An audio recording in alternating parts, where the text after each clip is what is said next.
भगवान श्री कृष्ण व्याकुल है गोपियों के घर के माखन खाने के लिए।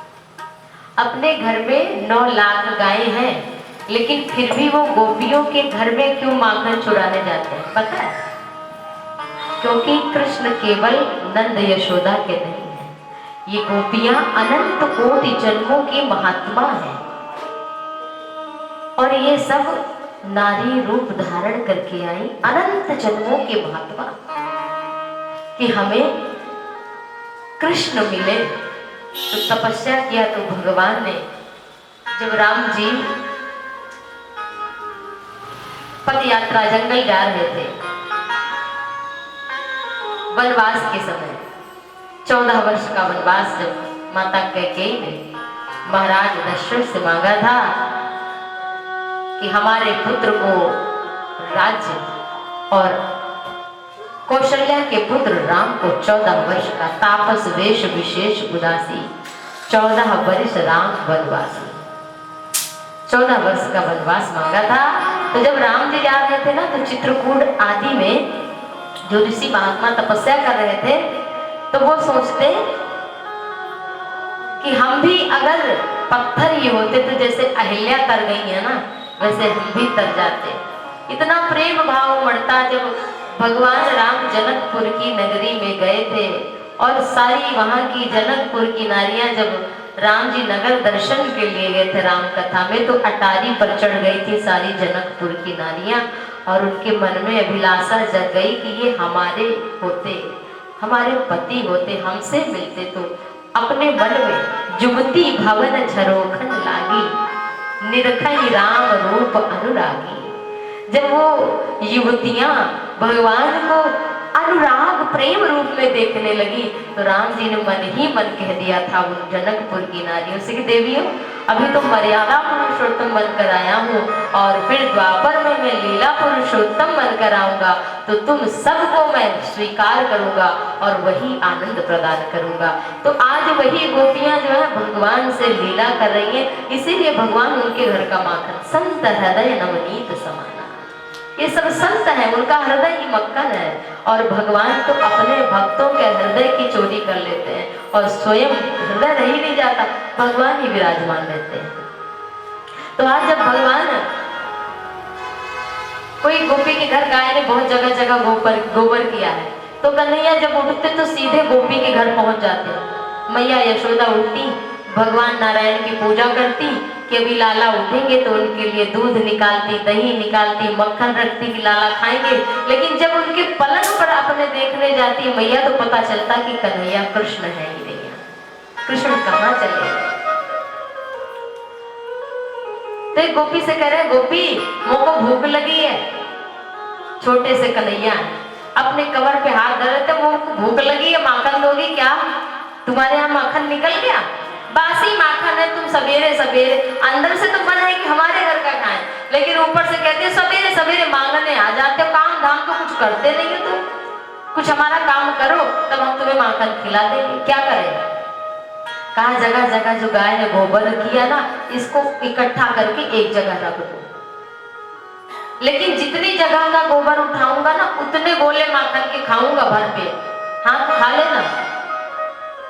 तब तो कन्हैया, लेकिन हिसाब किताब कैसे पता चलेगा? मैं भूल गया तो कितना उपला उठाया, कितने गोबर? गोपी बोली मैं लिख लूंगी ना, तेरे ऊपर तो विश्वास ही नहीं है, कम लिखेगी, मैं ज्यादा गोबर उठाऊंगा।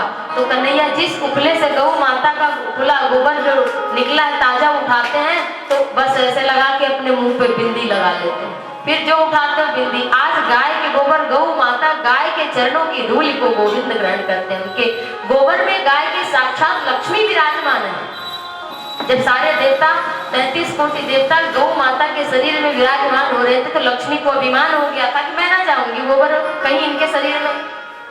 जब सारे देवी देवता चले गए तो कहीं जगह ना बची, फिर गोबर ही बचा। तो लक्ष्मी ने कहा हमें यही स्थान दे, हम यही निवास करेंगे। सब सारे देवता चलेंगे गाय के स्वरूप में, तो हम अकेले रह के क्या करेंगे? तो लक्ष्मी माता साक्षात गोबर में, और भगवान ने जगह जगह अपने मुख में जो है गोबर एक एक बिंदी लगा ली। अब गोपी बस इतना बहुत है। अब तो कन्हैया जैसे देखा मैया यशोदा बाहर निकल कर आई दौड़कर, कन्हैया कृष्ण कहाँ गए? पता चला तो अरे लाला ये क्या करे, इसे तो काला कलूटा में नहला धुला के तो को नीक बनाओगे तो शादी हो जाए, ब्याह हो जाएगा। नहीं लोग कहेंगे काला कलूटा लड़का से हम शादी ना करेंगे बेटा से, अब तू और गोबर लगा के घूम रहा है, लोग क्या कहेंगे? ना भैया छूना नहीं दूर से, ये मेरा हिसाब किताब है, कहीं एक भी पुत गया ना तो हिसाब किताब गड़बड़ हो जाएगा। और कन्हैया उतने माखन के गोले फिर गोपी से जिद करके खाते हैं, आज तो जा रहा हूँ मैया ले जा रही है, कल आके इतने गोले खाऊंगा। मैया नहलाए धुलाए काजल लगाए। एक गोपी के मन में था कि आज कृष्ण हमारे घर माखन चोरी करने आए। कहते हैं कि मैया मुझको पकवान नहीं अच्छा लगता, ये कचौड़ी पकौड़ी ये दुनिया भर की चीजें, मुझे तो अपनी गोपियों के घर का माखन बढ़िया लगता है। बेटा चोरी करना ठीक नहीं है, लोग कहेंगे बेटा चोर है, कोई ब्याह ना करेगा। ना मैया मुझको तो अच्छा लगता है। जिद करते एक दिन एक गोपी के मन में था कि कृष्ण हमारे घर चोरी करने आए, तो उसने अधोटा दूध जमाया। अधोटा जानते हैं? गाय का दूध नई मटकी में जब आधा उबलते उबलते हो जाए तो मिश्री डाल के उसको जमाया जाता है। इतना गाढ़ा हो जाता है कि उसको चम्मच से टुकड़े में काट के खा लो, सौंधा सौंधा। तो गोपियों ने बड़े प्यार से कृष्ण के लिए गोपी ने जमाया और वो चली गई यमुना से जल भरने। कृष्ण चुपके से आ गए और जैसे ही माखन खाने की कोशिश करने लगी वैसे ही गोपी आ गई। अंदर तो भाव है कृष्ण खाए, लेकिन ऊपर से चोरी करने आ गया। थोड़ा सा खाया ही था कृष्ण ने, जैसे अरे चोर है तो बड़ा चोर है, नंद का लाला बड़ा चोर है, ये हमारे घर यही माखन खाता है, आज पता चला दही यही चुराता है। तो दही खाने कृष्ण आए थे, वही दही। अरे ना गोपी, चोरी ना कर रहा था मैं, तो दही वही नहीं खा रहा हूं, फिर तुम्हारे हाथ में तो लगा है। अरे गोपी सुन तो, बात क्या है पूरी, पहले ही चोरी चोरी चोरी कर देती है। बात ये है गोपी कि इसमें चींटियां चढ़ गई थी दही में, और मैं बीन बीनों को हटाऊं कि तेरा दही बच जावे, और उल्टा मुंह को चोरी लगा रही है, अब आज से ना होगा। गोपी ने कहा तुम्हारे हाथ में लगा मुंह में लगा, क्या वहां भी चींटी चढ़ गई थी क्या? अरे तू अकेले जैसी बात करती है, हम ना आएंगे।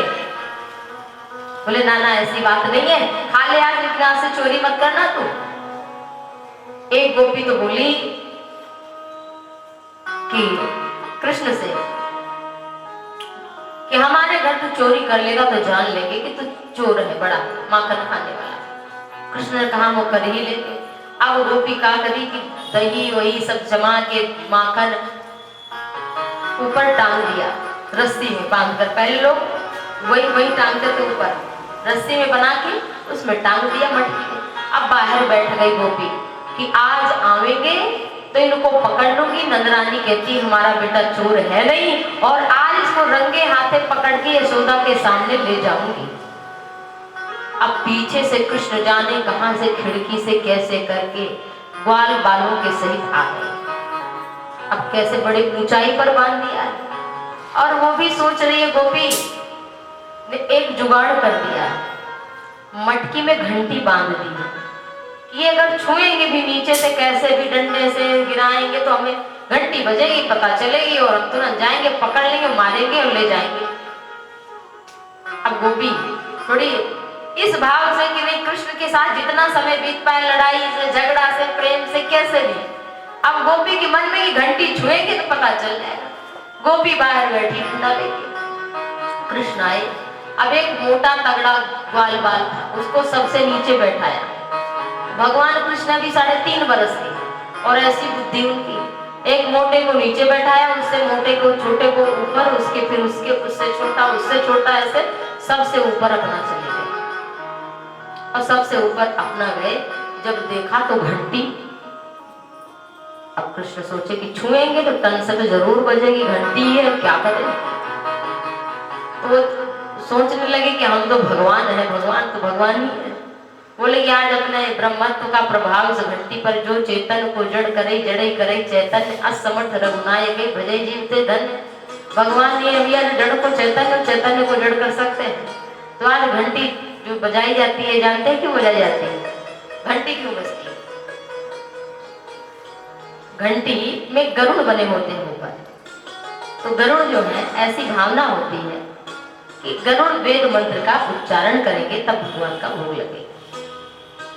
हमारे भीतर इतना ज्ञान है नहीं, तो हम गरुड़ देवता से प्रार्थना करते कि आप वेद की ऋचाओं का साम वेद का पाठ करें और भगवान भोजन ग्रहण करें। ये भाव होता है घंटी बजाने का। आरती लोग पूरी गाते हैं और तब तक करते हैं जब तक आरती पूरी नहीं हो जाती। आरती कैसे करना चाहिए पता है? 4 बार भगवान के चरण कमल में, 2 बार हृदय में और 1 बार मुखमंडल पर, 7 हो गया। और 7 पूरे विग्रह की आरती उतारना चाहिए।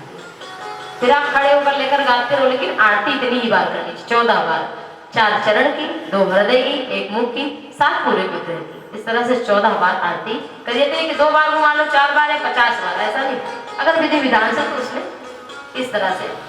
और घंटी इसीलिए बांधी जाती है। तो आज भगवान ने घंटी से कहा, जड़ को चैतन्य बना दिया भगवान ने। घंटी से कहा, घंटी बजना मत, आज मैं माखन खिलाऊंगा ग्वाल बालों को, मत बजना, हम भी खाएंगे।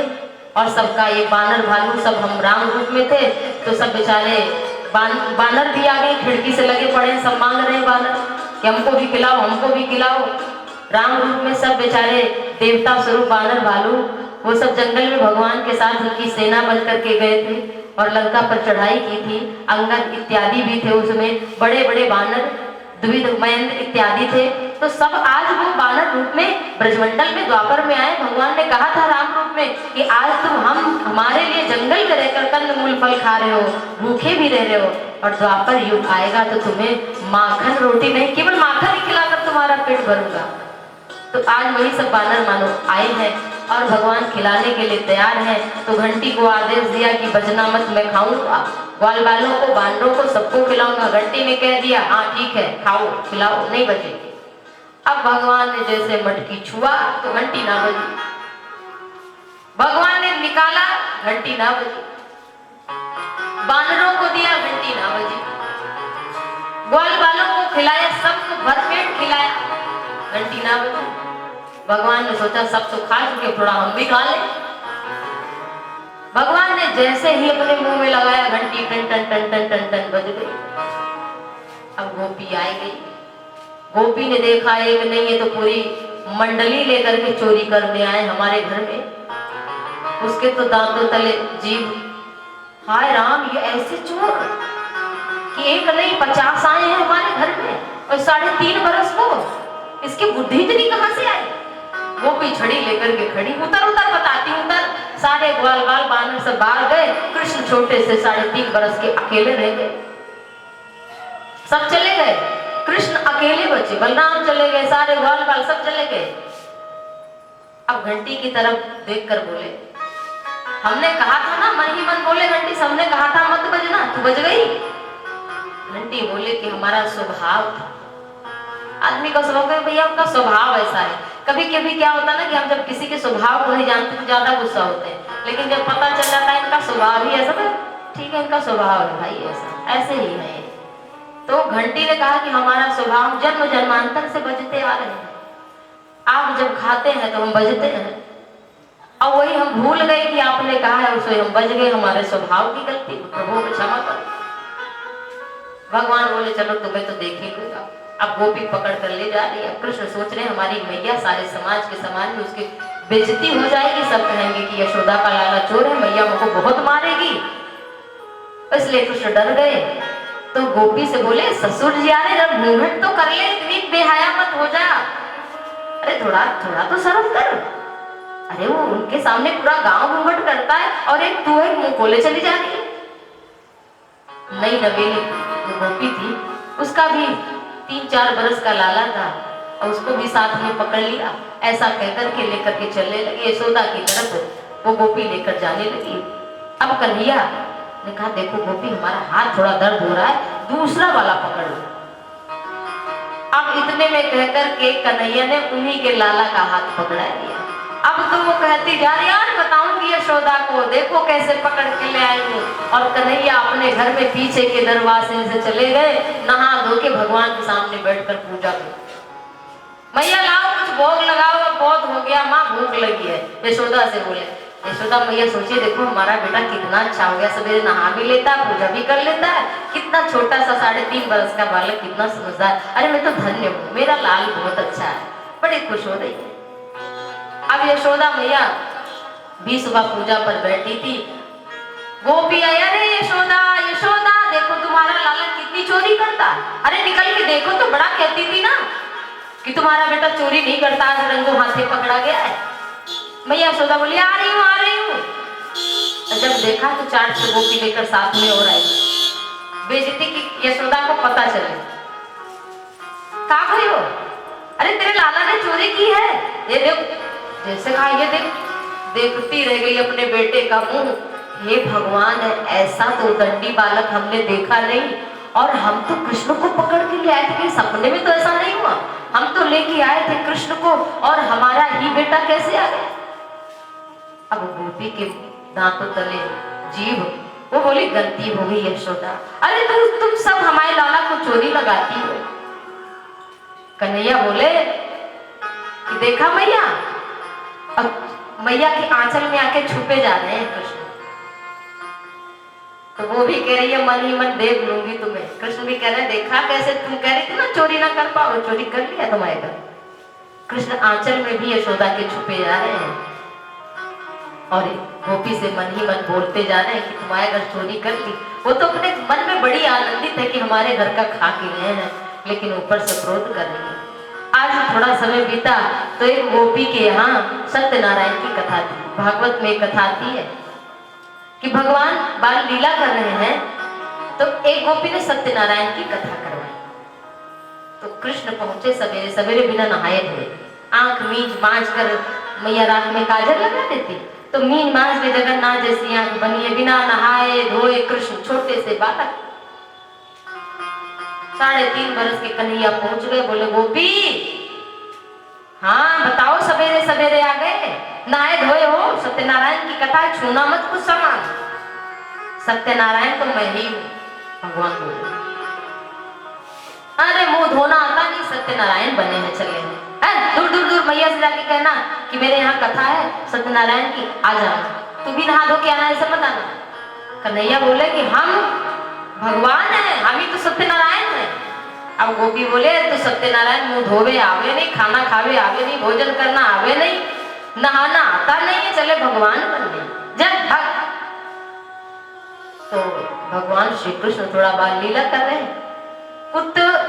कुत्ते के पिल्ले बिल्कुल छोटे छोटे थे, लाकर के जहाँ भगवान शालिग्राम है वहीं लाकर कुत्ते के पिल्ले भगवान ने बैठा दिए, और छज्जे पे लटक कर बोले, ऐ गोपी, सच्चे सत्यनारायण को अपमान तूने किया है, और देखो जाकर के देखो पूजा में उसका फल क्या होता है। हम सच्चे सत्यनारायण थे, मेरा अपमान कर दिया, तो जाके देखो पूजा में क्या शकुन हुआ है। गोपी जाकर के देखती है, पंजीरी भून रही थी, पंजीरी छोड़ के कुछ गड़बड़ कर दिया इसने, और फिर जब देखा वहां कुत्ते के पिल्ले बैठे थे, गोपी तो बड़ी नाराज हुई, हाय राम, ये तो सारी पूजा बर्बाद कर दी, अब शकुन कर दिया। फिर गोबर से लिपाई की, यशोदा मैया से कहलवाया। मैया नाराज हुई, तो बहुत बदमाशी करा, मैं बड़ी बेइज्जती करा। अरे भैया, वो सच्चे सत्यनारायण को मान कर रही थी। मैया ने डांटा, कहा वैसी बदमाशी करोगे तो शरारत करोगे तो बहुत पीटूंगी तुमको। तो कृष्ण ऐसे सुंदर सुंदर लीला कर रहे हैं, गोपियों का माखन भी चुरा रहे हैं, और गोपियां भाव से गाती हैं। बस इस भजन के बाद हम माखन चोरी लीला को विराम देंगे, फिर आगे की कथा, क्योंकि समय बहुत कम है और कथा बहुत है।